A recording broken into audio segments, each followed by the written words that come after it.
નમસ્કાર, જય હિન્દ, જય ભારત. મિત્રો, આજના વિડીયોમાં આપણે ડ્રાઇવિંગ લાઇસન્સ માટે એપોઇન્ટમેન્ટ જે બુક કરવાની હોય છે ઓનલાઈન, તે કેવી રીતે કરશું તેની સંપૂર્ણ માહિતી આ વિડીયોમાં હું તમને આપવાનો છું. તો અંત સુધી બન્યા રહેજો અમારા વિડીયોમાં.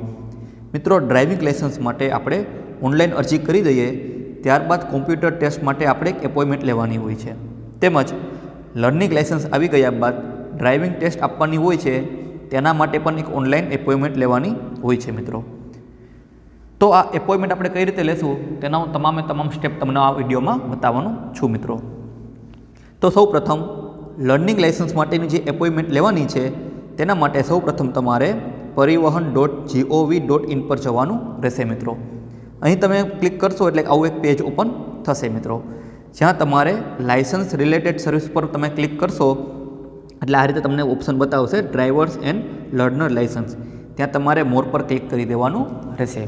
આટલું ક્લિક થઈ ગયા બાદ મિત્રો તમને એક રાજ્ય પૂછશે, ત્યાં તમારે ગુજરાત સિલેક્ટ કરી દેવાનું રહેશે. મિત્રો, ત્યારબાદ તમે નીચે પેજને તમે સ્ક્રોલ કરશો એટલે એક એપોઇન્ટમેન્ટ નામનો ઓપ્શન જોવા મળશે. મિત્રો, ત્યાં તમારે ક્લિક કરવાનું રહેશે. જો મિત્રો, આવું જ કંઈક તમને દેખાશે, જ્યાં તમને એપોઇન્ટમેન્ટ નામનું બટન દેખાય ત્યાં તમારે ક્લિક કરી દેવાનું રહેશે.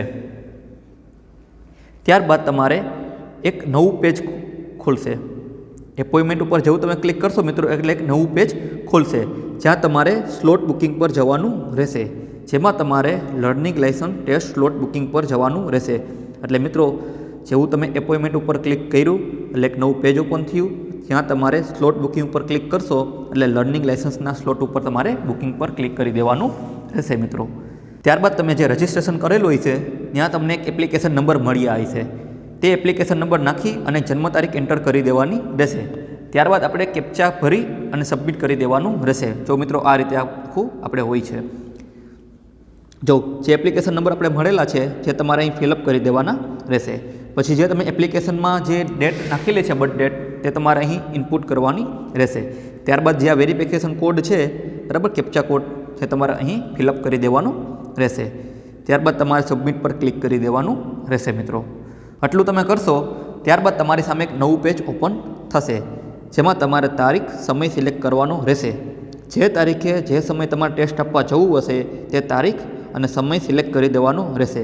યાદ રાખજો મિત્રો, જે જગ્યાએ લીલો કલર બતાવશે તે જ તારીખ તમે લઈ શકશો. જો મિત્રો, તમારી સામે એક નવું પેજ આ રીતે ઓપન થશે. મિત્રો, જેમાં તમે આ જોઈ શકો છો, આ ગ્રે કલરનું છે, ત્યાં તમે તારીખ સિલેક્ટ કરી શકશો નહીં. આ જે ગ્રીન કલર તમને દેખાય છે ત્યાં તમે તારીખ સિલેક્ટ કરી શકશો.